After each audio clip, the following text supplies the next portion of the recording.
So I may put it in plain talk for our viewers who will be looking at this.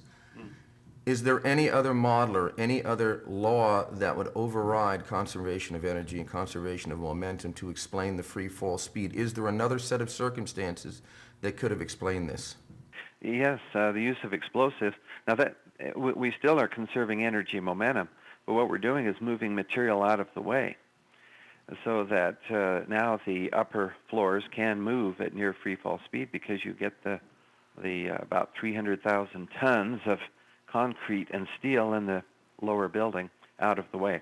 Then, of course, the upper part, the roof and the antenna and so on, can proceed at near free fall speed. That's the only way that I can see. And that's the conclusion of others as well who've looked at this hard. Let me throw in one other thing, Lenny. I was very pleased that Professor James Quintier, University of Maryland, and also worked at NIST for about 19 years, recently gave a talk in which he challenged and critiqued the NIST report on the tower's collapse. And his remarks are available online. He also critiqued the fact that NIST has not yet provided a report on the collapse of World Trade Center 7. So that is not to say that he's a conspiracy theorist, so to speak, which the History Channel liked to use that term. But you know, Professor Quintier did say we should all, he said we should all be conspiracy theorists in a proper way, is the way he put it. We should all be conspiracy theorists in a proper way. And I thought, that's right. You know, we need to be scientific about it. And he's calling these guys to task. And I was very pleased. That's just in recent weeks that he spoke at a big conference and made those statements about the NIST report, challenging them. Dr. Jones, one last question. In your interview with History Channel, did you at any point refer to the use of thermate? Yes, I did talk to the History Channel interviewers. These guys were actually from NBC for this History Channel special. I talked to them about thermite, and I talked to them in particular about the microspheres that we have observed in the World Trade Center dust, and not just ourselves. It turns out that U.S. Geological Survey, in their published report, also talks about iron-rich spheres in the World Trade Center dust, as does R.J. Lee. They looked at the World Trade Center dust also. So we, however, have gone a step further and have shown how these spheres could originate. And they're abundant, and not just iron. By the way, there's silicate spheres. USGS reports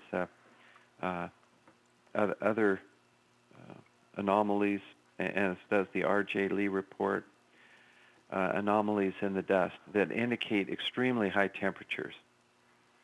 I reviewed a lot of that material, and of course in my talk at the University of Texas at Austin, I emphasized the occurrence, the hard physical evidence represented by these tiny spheres that are found by the thousands and hundreds of thousands, finally, in the dust. They vary in size from a micron up to the largest one we found is 1.5 millimeters. It's about a 16th of an inch. I saw that by eye, just looking, and the glassy sphere was 1 millimeter in diameter. Thank you, Dr. Jones. Now, let's take a look at another clip from 9/11 Conspiracies, Fact or Fiction. We had our hands on the pieces of steel. What we did was factual. We back it up with calculations. We back it up with scientific principle. Some people might think that it looks like a controlled demolition, but it has nothing to do with it. We were able to develop an analytical analog of the whole collapse mechanism, had nothing to do with any outside or inside explosives other than the impact of the plane and the fire. That again was History Channel's expert, Mathis Levy, explaining how what we saw was a natural occurrence. Sophia Smallstorm, creator of the documentary 9/11 Mysteries, was interviewed extensively in History Channel's piece and now joins us by phone. Welcome, Sophia. Thank you. Sophia, you just heard History Channel's explanation. Is the expert indeed using facts and solid evidence? And what's your take on his explanation? Well, I think they're just trying to create belief and perception in us, which is what they have themselves. That guy, whoever he was, has a belief that he is proffering as fact, when if he really studies facts, which would come from the kind of reservoir of laws of science and physics, he would see, with just an application of a tiny bit of logic, that what he is telling us happened didn't happen. Sophia, a little earlier in the film, we looked at a clip having a demolition expert explain that when a building is demoed, that they cut out the bottom of it, that the damage starts at the bottom, and that it would have been impossible to know where the planes were going to impact the buildings and start an explosive sequence coming down from there. You've talked to a lot of demolition experts. The sequence of a timed demolition, does it really matter how it's planned? Well, in a steel frame building, what I learned was that they do blow the basement. They gut the bottom of the building first so that the building has a big cavity to fall into. Then they have to start the fall itself. So they do something called cracking the top. They set explosives at the top of the building, and you can see this in videos of the two towers.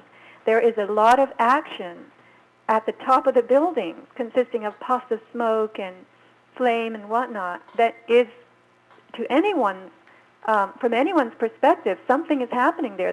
There are explosives going off there. And then you see these belts of explosives coming all the way down in regular puffs of smoke at regular intervals. Sophia, is there any doubt in your mind that this was a controlled demolition?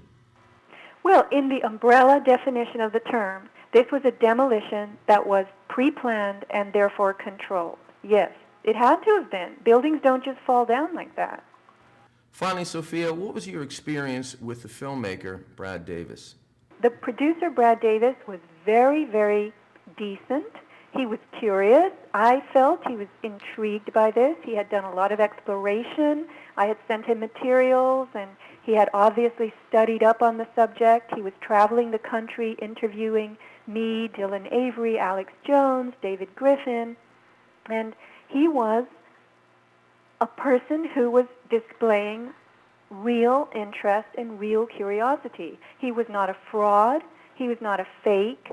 And I told him, I'm glad to be doing this interview with you. You are a decent person.